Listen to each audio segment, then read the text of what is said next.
جو آپ کہہ سکتے ہیں کہ فوج کی پھر اس کی مخالفت ہی شمار ہوگی اگر وہ فوج کی پر جو مثبت تنقید ہو، یعنی کہ فوج کی جو بہتری کے لیے کی جائے وہ بھی سننے کے لیے تیار نہ ہو. تو ان دو طبقات کے لیے کتابیں نہیں، یہ کتابیں ان کے لیے جو پاکستان میں آئین اور قانون کی بالادستی اور تمام جو اس میں اسٹیک ہولڈرز ہیں، جو اس میں مختلف ستون ہیں ریاست کے، انہیں اپنے آئین و قانونی اختیار اور حدود میں دیکھنا چاہتے ہیں. تو یہ اس میں جو ابتدائی جو کلمات ہیں.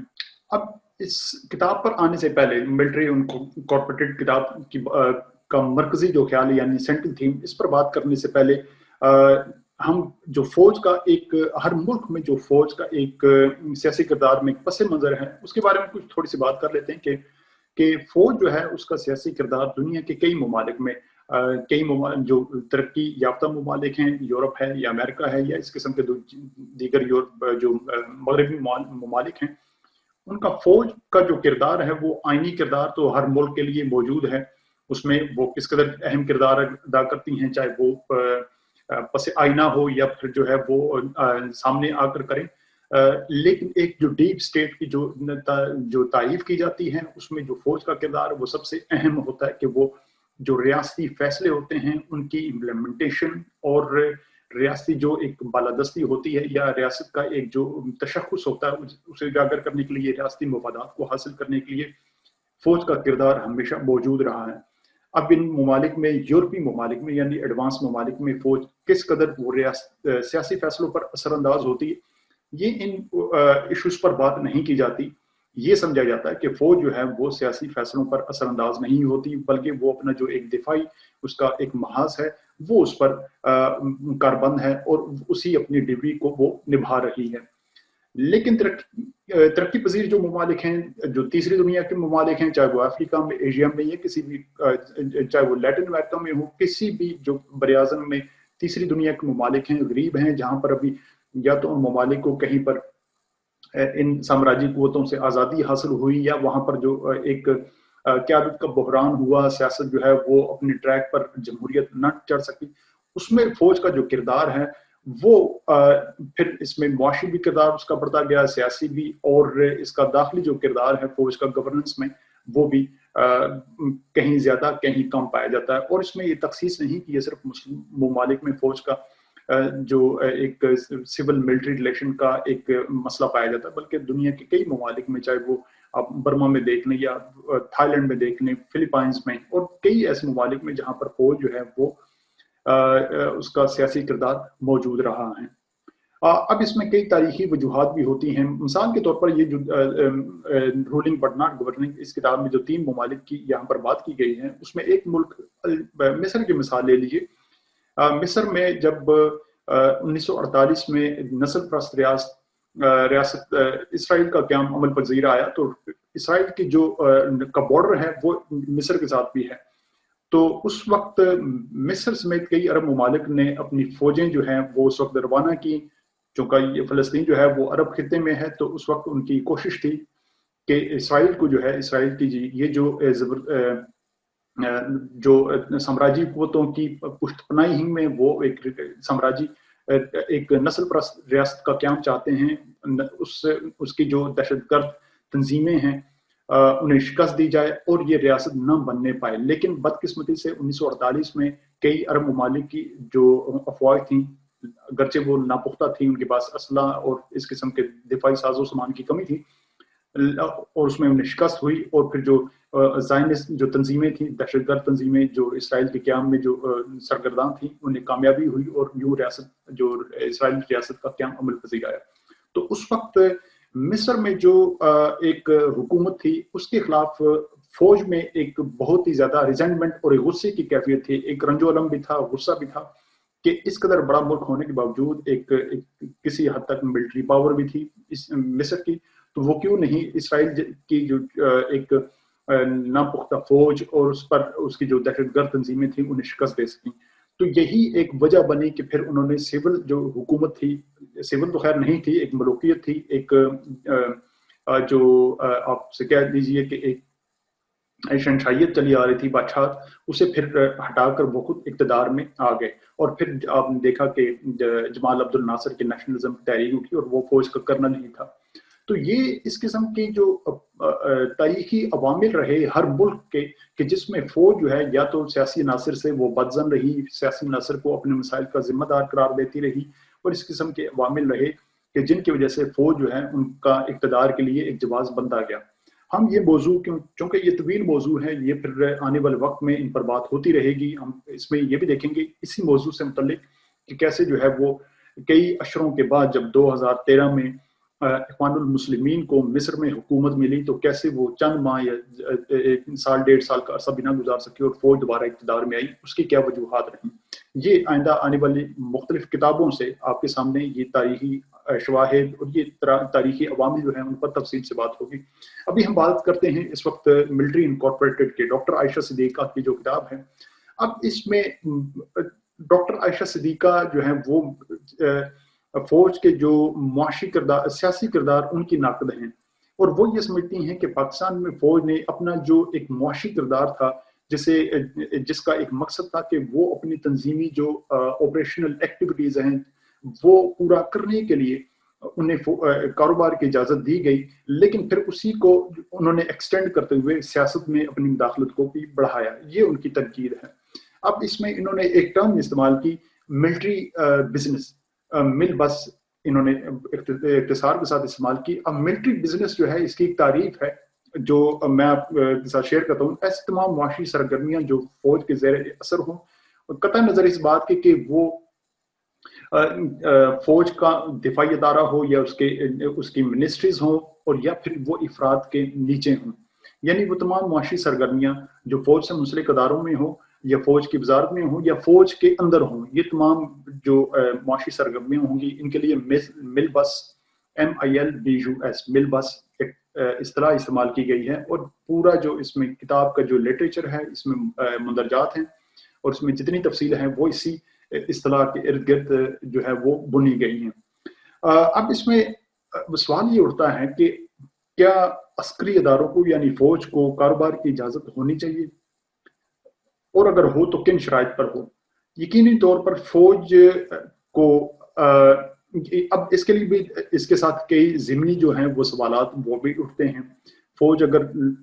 کاروبار کی اجازت دی جائے یعنی معاشی اپنی خود کفالت پیدا کرنے کے لیے اگر اسے اجازت دی جائے کہ وہ کچھ کاروباری سرگرمیوں میں اجازت لیں تو پھر یقینی طور پر وہ آئین و قانون کے دائرے میں ہو، وہ اس مقصد کے لیے ہو کہ وہ اپنی جو معاشی خود کفالت کا ایک ٹارگٹ ہے اس کا حصول ممکن بنائے. وہ اس مقصد کے لیے ہونی چاہیے کہ ان معاشی سرگرمیوں سے جو فوج کے تمام طبقات یعنی آفیسر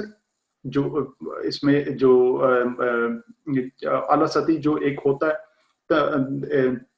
طبقہ اسے بھی، اور پھر جو اس میں جو عام سپاہی ہیں اسے بھی برابر کے اس کے فوائد حاصل ہونے چاہیے. ان مقاصد کے لیے تو معاشی سرگرمیوں کی اجازت دی جا سکتی ہے،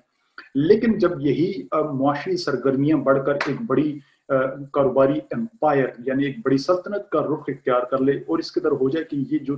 ملک کی دیگر جو معاشی معیشت ہے اس کے پیرلل ایک متوازی ایک اکانومی بن جائے، تو پھر اس اکانومی کو ویپنائز کر کے یعنی کہ اس کو بطور ہتھیار استعمال کر کے سیاست میں مداخلت کرنا، یہ یقیناً پھر ملک اور ریاست کے مستقبل کے لیے اور اس کے انتظامی امور کے لیے یہ کوئی اچھی بات نہیں ہوتی. یہی اس میں ایک لاجک اور ایک اس کی دلیل دی گئی ہے. لیکن اب اس میں کئی اس میں ضمنی سوالات بھی جیسے پیدا ہوتے ہیں کہ وہ یہ کہ پاکستان جیسے ملک میں فوج کو کاروباری سرگرمیاں کرنے کی اجازت کیوں دی گئی. تو اس میں جو اگرچہ اس بک میں آپ کو یہ بات زیادہ واضح نہیں ملے گی، وہ میری اپنی انڈرسٹینڈنگ ہے، وہ یہ کہ جس وقت قیام پاکستان عمل میں آیا اس وقت قائد اعظم کی فوری رحلت کے بعد کئی حکومتیں بدلی. یہ بھی کہا جاتا ہے کہ 1947 سے لے کر 1954 تک 7 وزرائے اعظم اور اس میں 8 جو کیبنٹس ہیں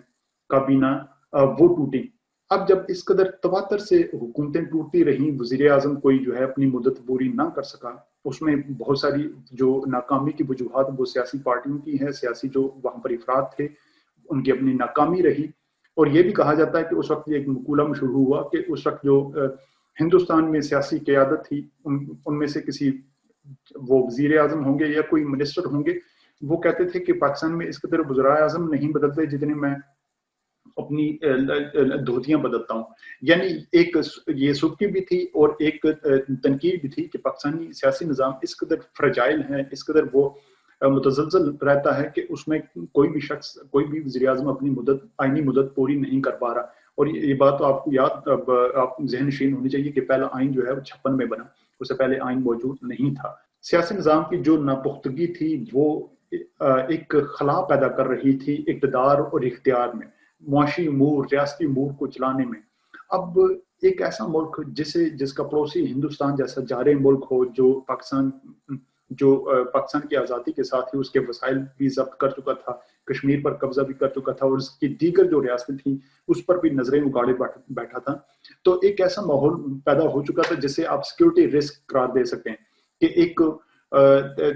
جارحیت کا ماحول تھا. اس میں پھر آپ کو فوج، طاقتور فوج چاہیے تھی. آپ کو یہ بھی یاد ہوگا کہ پاکستان کی جو ابتدائی فوج تھی اس کے جو آفیسر تھے، انہوں نے، جو فوج کا جنرل تھا وہ انگریز آفیسر تھا اور اس نے کشمیر میں لڑنے سے انکار کر دیا تھا. تو ایسے میں فوج کو بااختیار بنانے، اسے طاقتور بنانے کے لیے وسائل کی ضرورت تھی، اور اس بات کی ضرورت تھی کہ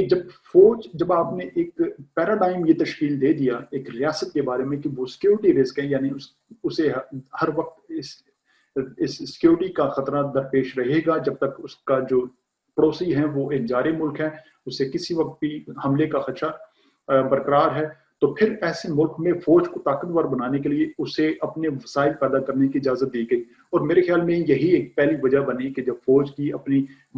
معاشی سرگرمیاں شروع ہوئیں اور پھر اس کا جو سیاسی کردار بھی بڑھتا چلا گیا. تو یہ اس کی ابتدا بنی، اور اس میں جو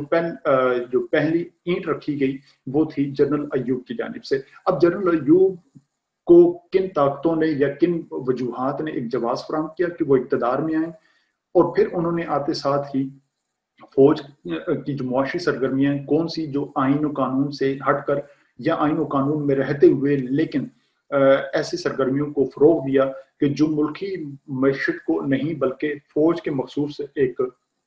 اسٹرکچر کو جو ہے وہ فیور کرتی رہی، یا اس میں آفیسرز کے لیے کیا جو ہے آسائشات پیدا کی گئیں. اور پھر یہ جو سرگرمیاں تھیں وہ کیسے بعد میں جا کر جو ہے وہ ایوب کے لیے یا ملکی معیشت کے لیے ایک بوجھ بنتی گئی. ان تمام سوالات کے جوابات ہم آئندہ انشاءاللہ آنے والے ایپیسوڈ میں پیش کریں گے. اگر آپ سمجھتے ہیں کہ آپ کی کوئی رائے ہے، تنقید ہے، اور اس بارے میں آپ